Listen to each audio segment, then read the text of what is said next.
রাম রাম বন্ধুরা, good morning.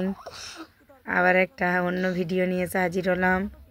চেষ্টা করি সব দিনই যে সংসারের সমস্ত কাজের ফাঁকে একটা করে ভিডিও দেওয়ার চেষ্টা করি, তো মাঝে মাঝে এক একদিন সময় হয়ে ওঠেনি বলে দিতেও পারিনি। তো যাই হোক, দেখো বাচ্চারা কেমন খেলছে এখানে, ওদেরকে ওখানে খেলাধুলা করতে বসিয়ে দিয়ে আমি রান্নার কাজকে আসছি।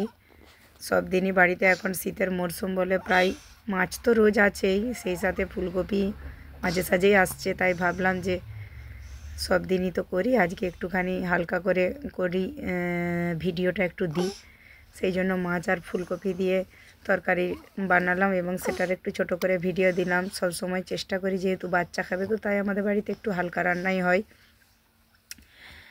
দেখো কীরকম মাছ আর ফুলকপি দিয়ে, এটা অবশ্য রুই মাছ ছিল, রুই মাছ আর ফুলকপি দিয়ে ঝোল হয়েছে আর কি।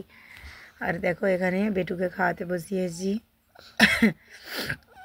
ওর সেজো দাদু, ছোটো দাদু, ওর দাদু মোটামুটি যা কিছুই আনুক না কেন ওর পাতে পড়বে, এটা একদম নিশ্চিত। সেজো দাদু চিংড়ি মাছ এনে দিয়েছে, দাদু বড় মাছ এনে দিয়েছে।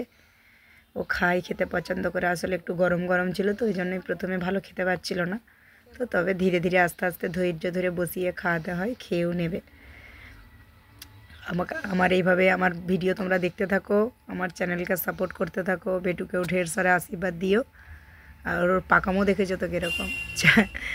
চলো এইভাবে ওরও ভিডিও দেখতে থাকো, আর আমি পরবর্তী ক্ষেত্রে অন্য অন্য ভিডিও টুকটাক যেরকম পারবো আমি মোটামুটি ভালো দেখেই করে দেওয়ার চেষ্টাও করব। তো তোমরা আমাকে সাপোর্ট করতে থাকো, তাহলে এগিয়ে যেতে পারবো।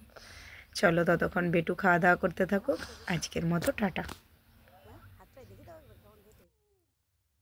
দারুণ খেতে। সেজো দাদু এনেছে, খেয়ে নাও। দাদু বড় মাছ এনেছে, বড় মাছটা খেয়ে নাও। খেলে ওটা চিবিয়ে খাও, ভালো খেতে।